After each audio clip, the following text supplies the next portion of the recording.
है। तो इस चैप्टर में हम पढ़ने वाले हैं work and energy. Work and energy में डिफरेंस क्या है? हमने पिछले चैप्टर में फोर्स पढ़ रखा है एंड टाइप्स ऑफ फोर्स हमने पढ़ रखा है। तो जब किसी ऑब्जेक्ट पे या किसी चीज़ पे फोर्स लगता है और उसके प्लेस में डिस्प्लेसमेंट मतलब पॉइंट ए से हमने पॉइंट बी पे रखा, तो उसके जो पोजीशन में चेंजेस होता है उसको हम क्या बोलते हैं? वर्क बोलते हैं। एंड एनर्जी उससे थोड़ा सा डिफरेंट है। और फोर्स लगाने के लिए जो हमने फोर्स लगाया था उसका ट्रांसफॉर्मेशन हुआ। सपोज जो वहाँ पे कोई चीज़ ए रखी थी, ए पॉइंट पे रखी थी, मैंने उसको उठाया और वहाँ से किधर और रखा। सपोज देखते यहाँ पे देखते हैं,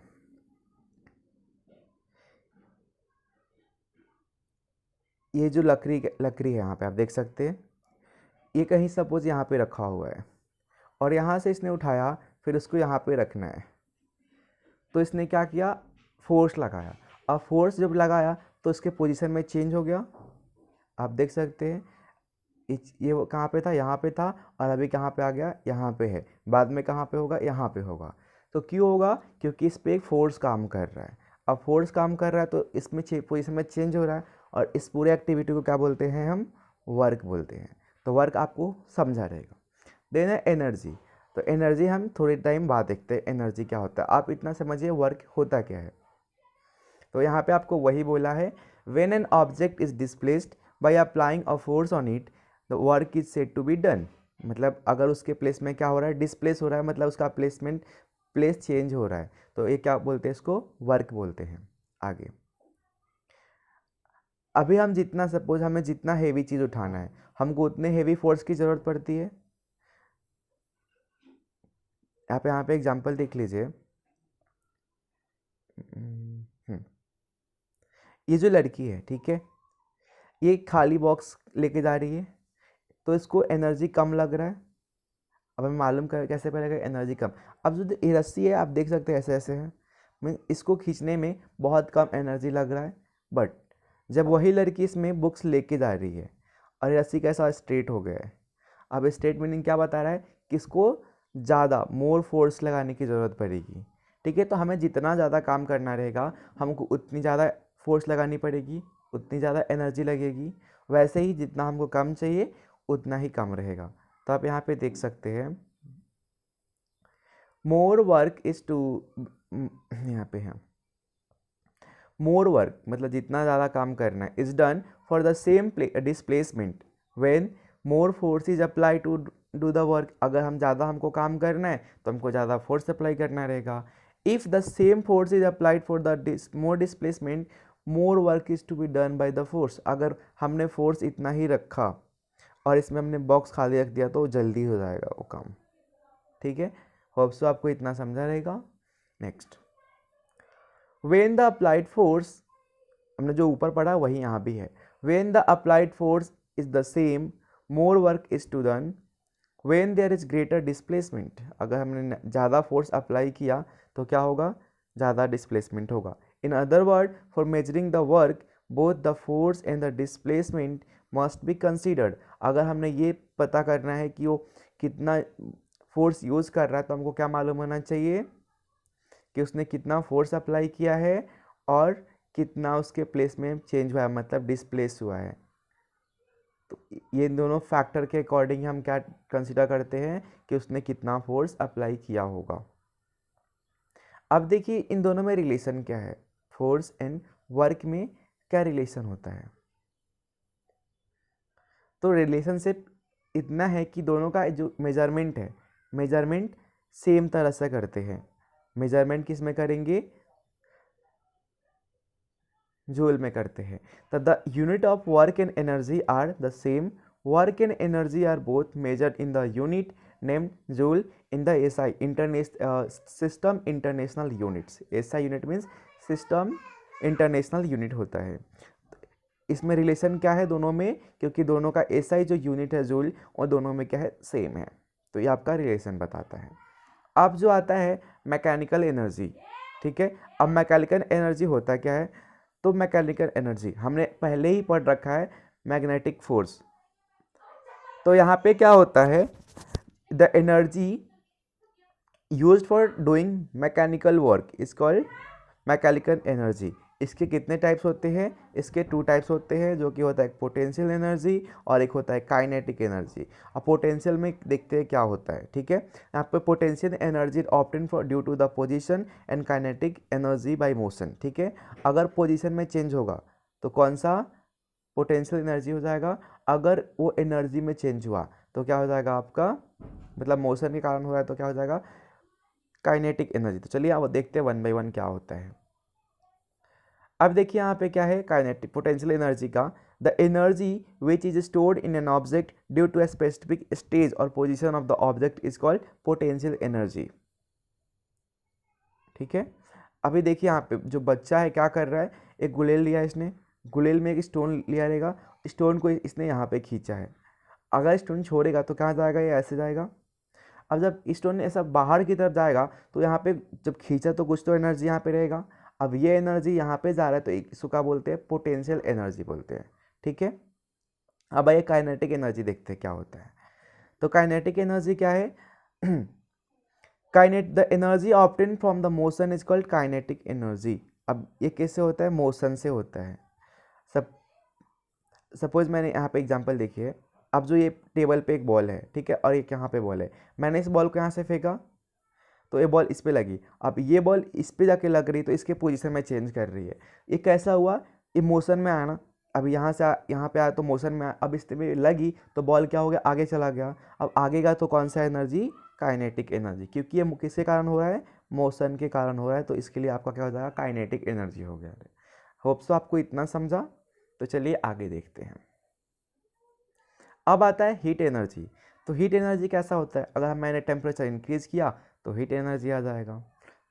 तो the energy receive heat in proper quantities from the sun, that is how an atmosphere temperature favourable in the living world is maintain.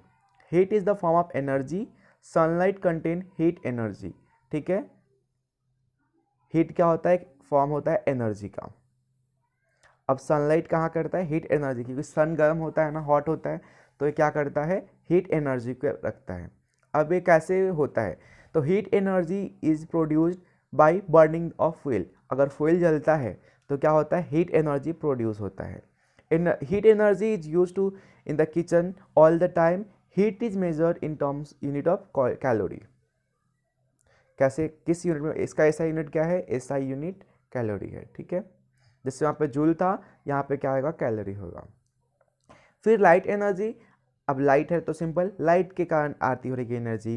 तो when we have learn that plants make their own food with the help of sunlight, क्योंकि मैंने आप लोगों को बताया था कि जब भी होता है तो कैसे होता है, सनलाइट की हेल्प से पौधे अपना, प्लांट अपना फूड बनाते हैं। It means that light energy is transform into energy of food. मतलब इसमें क्या होता है, जो एनर्जी है लाइट से किस में ट्रांसफर हो रहा है, मतलब एल मीन्स लाइट, एल से किस में ट्रांसफर हो रहा है, प्लांट्स में जा रहा है, प्लांट अपना कुकिंग कर रहे हैं, तो ये कौन सा एनर्जी हो गया आपका, लाइट एनर्जी, ठीक है। Transfer into energy in food, plant and animals use this food for doing their work. It means the light has form of energy, मतलब लाइट भी क्या है, एक एनर्जी का ही फॉर्म है, क्योंकि क्या हो रहा है, ट्रांसफॉर्मेशन हो रहा है कहाँ से, लाइट से प्लांट के फूड में। Got it. तो चलिए आप देखते हैं साउंड एनर्जी। साउंड भी एक तरह का क्या है, एनर्जी है। तो you might have seen the glass panes of window cracks due to sound loud noise. अगर ज़्यादा साउंड होती है तो क्या होता है, कांच टूट जाता है। Similarly sound is use to control the movements of some toy cars. This means that some work is done by sound. It tells us the sound is a form of energy. अगर अब जो sound है कैसा काम करता है, कुछ काम करता है, ठीक है, तो इसलिए इसको क्या बोलते हैं, sound is a form of energy. Sound भी क्या है, एक एनर्जी का ही फॉर्म है। अब केमिकल, अगर केमिकल रिएक्शन के कारण आपको कुछ एनर्जी हो रही है तो क्या हो जाएगा, केमिकल एनर्जी। तो ये कहाँ से मिलता है, देखिए, the energy obtain through chemical action is called as chemical energy. अभी जो बैटरी होती है, बैटरी में कौन सा होता है, चेंजेस, केमिकल चेंजेस। अब केमिकल चेंजेस हो रहा है तो केमिकल चेंजेस जो होगा तो इससे क्या मिलेगा आपको, केमिकल एनर्जी। हमने पहले ही पढ़ रखा है चेंजेस में दो होते हैं, एक होता है फिजिकल, एक होता है केमिकल। फिर mechanical energy, heat energy, sound, chemical and electrical energy are the various forms of energy. अब ये क्या होते हैं? वेरियस फॉर्म्स, वेरियस टाइप्स होते हैं एनर्जी के। अब देखिए ट्रांसफॉर्मेशन ऑफ एनर्जी होता कैसे है, ठीक है। तो transformation of energy takes place when work is done. जब भी हमारा काम करके हो जाता है तो क्या होता है? वर्क एनर्जी ट्रांसफॉर्मेशन होता है उसका। Let us consider one chain of transformation of energy. In the course of the water cycle, water evaporates due to the heat of the sun. पानी क्यों इवेपोरेट होता है? क्योंकि हीट, सन जो होता है क्या देता है? इसको हीट देता है। अब सन के हीट के कारण क्या होती है? पानी इवेपोरेट होती है। The water vapour forms cloud that give rain. अभी क्या होता है? जो वेपर है किसमें चेंजेस होता है? क्लाउड में। और फिर क्या होती है? बारिश होती है। Rain water flows into rivers and it is stored in reservoirs और डैम्स। क्या होता है? डैम में जाके वो स्टोर हो जाता है। This are the at a height and therefore there water is a potential energy. अभी उसके पोजीशन में चेंज होगा तो क्या हो जाएगा? Potential energy which is transferred into kinetic energy as the water falls downward. अभी उसमें क्या हुआ? अब वो सपोज यहाँ पे डैम है, अब डैम से क्या हो रहा है? ऐसा पानी गिर रहा है ऐसा। अब जो ये एनर्जी है यहाँ पे पहले से स्टोर है तो कौन सा एनर्जी? पोटेंशियल एनर्जी, ठीक है। अब जब यहाँ से पानी फ्लो हुआ तो जो यहाँ पे एनर्जी जनरेट हो रहा है कौन सी हो जाएगी? Kinetic energy. समझा आपको? As the water falls down, when the water falls on the blade of turbine, its kinetic energy is transferred into. अभी जो यहाँ पानी, यहाँ पे टर्बाइन लगा है, ठीक है, यहाँ पे उसके ऐसे मोटर लगा हुआ है। अब जो इस पर घूमेगा ऐसा तो ये कौन सा हो जाएगा? काइनेटिक एनर्जी इसमें ट्रांसफर होगा। The turbine rotate producing electrical energy. अब ये क्या करता है? इलेक्ट्रिक जनरेट करता है। This electricity gets transfer into various other form of energy. अब जो हम यूज़ करते हैं इलेक्ट्रिसिटी का तो डिफरेंट यूज़ करते हैं, तो जो उसका एनर्जी होता है डिफरेंट टाइप्स में एनर्जी में चला जाता है। आपको एक चीज़ बताओ, एनर्जी ख़त्म नहीं होता है, एनर्जी का फॉर्म चेंज हो जाता है बट वो ख़त्म नहीं होता है। Electrical energy is used for in our houses for various purposes. It is transferred into light energy on lighting a bulb, into kinetic energy on starting a fan, into sound energy while playing a music sound system, and into heat energy when is an oven. अभी जब भी हम light use करते हैं तो bulb use किया हमने तो क्या हुआ? इलेक्ट्रिक इसमें चेंज हो गया, लाइट। अब लाइट क्या है? एक एनर्जी का ही फॉर्म है। अगर मैंने फ़ैन चालू किया तो वहाँ से जो हवा जनरेट हुआ तो काइनेटिक एनर्जी किस में चेंज हो गया? चेंज हो रहा था फैन में। फिर मैंने साउंड बॉक्स चलाया तो साउंड बॉक्स से क्या हो गया? एनर्जी साउंड में ट्रांसफर हो गया। Thus we see that we are indirectly utilising nothing but solar energy. हम क्या यूज़ कर रहे हैं? Solar energy in all this transformation of energy. In other word sun is the most important source of all the energy. अब जो पानी ऊपर गया आसमान में, वहाँ से घटा बना, क्यों बना? क्योंकि सन ने उसको हीट दिया, सन से हीट होकर वो कहाँ गया? तो इसका मेन फैक्टर क्या है? सन। अब एनर्जी रिसोर्सेस, ठीक है, तो एनर्जी हमें कहाँ कहाँ से मिलता है? तो फर्स्ट है आपका conventional energy resources or non-renewable energy resources. The energy resources which a man has been using for centuries are called conventional energy resources. Means जो चीज़ें जो हमारे एनर्जी के सोर्सेस है हम बहुत पहले से उसको यूज़ करते आ रहे हैं तो क्या हो जाएगा? आपका कन्वेंशनल एनर्जी हो जाएगा। लाइक आपको यहाँ पे दिया है, conventional energy resources include coal and fossil fuels such as petrol, diesel and natural gases. We cannot replenish these resources. Wood also cannot be replenished easily. Means हमको जो चीज़ें चाहिए हमको वापस उतनी स्टॉक उसका नहीं मिल पाता है। तो ये क्या हो जाएगा आपका? कन्वेंशनल एनर्जी सोर्सेस, जो चीज़ें हम बहुत पहले से ही यूज़ करते आ रहे हैं। दूसरा है आपका नॉन कन्वेंशनल एनर्जी रिसोर्सेज और रिन्यूएबल एनर्जी रिसोर्सेज। मीन्स जो चीज़ें हम बहुत पहले से यूज़ नहीं करते आ रहे हैं और जो अभी कुछ नया हो उसमें चेंजेस होके आया है, तो ये क्या हो जाएगा आपका? Non conventional energy resources. These resources have not been used traditionally. They are inaccessible and continuous and can be used in various form again and again. Means मैं उसको बार बार यूज़ कर सकता हूँ किसी और फॉर्म में. तो पहले से हम यूज़ करते नहीं आ रहे, हमने उसको अभी चालू किया यूज़ करना. तो सबसे पहले आपका है सोलर एनर्जी. सोलर में क्या होता है? The energy obtain from the sun, it continues an enormous. Solar energy is at the root of the energy available on the earth. A variety of devices have been developed for making use of solar energy. अब इसमें solar energy के use करके कहाँ से लेते हैं solar? अब solar लगा तो वो जो सन होता है, सन से अपना लेता है एनर्जी और उसको ट्रांसफ़र करता है इलेक्ट्रिक एनर्जी में. अब उससे हम लोग बहुत कुछ बनाए हैं. For example the solar cooker, solar water heater, solar dryer, solar cell etcetera. तो ये सब बहुत सारे चीज़ें हैं जो हम कहाँ से बनाए हैं? सोलर से. फिर आता है विंड एनर्जी. अब मैंने हवा का यूज़ किया किसके लिए? इलेक्ट्रिसिटी जनरेट करने के लिए. अभी तो जो विंड एनर्जी है उसको हम किस में ट्रांसफ़र कर रहे हैं? टरबाइन और मोटर के हेल्प से इलेक्ट्रिक एनर्जी में चेंजेस कर रहे हैं. तो the electricity is generated from means of wind mills using strong winds. और wind mills is also use for drawing water from the well. हमको अगर कुएं से पानी भी निकालनी होती है तो इसके लिए मेथड का यूज़ करते हैं.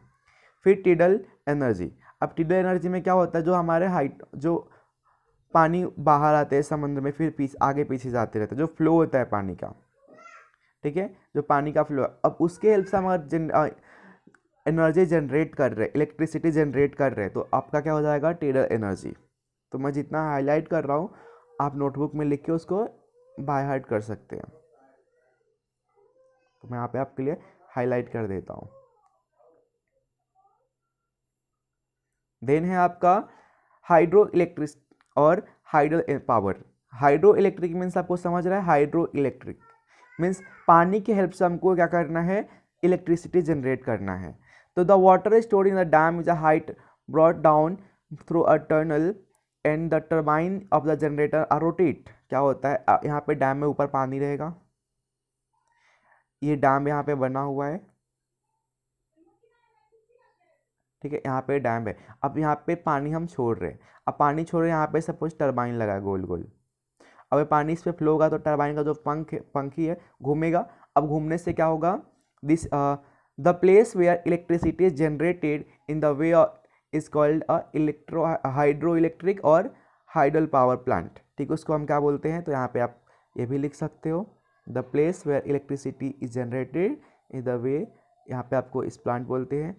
The Kyona project in Maharashtra is a well-known hydel project. There are also other similar hydroelectric plants located at other dam sites. मतलब different डैम रहेंगे तो different आपके रहेंगे वहाँ पे.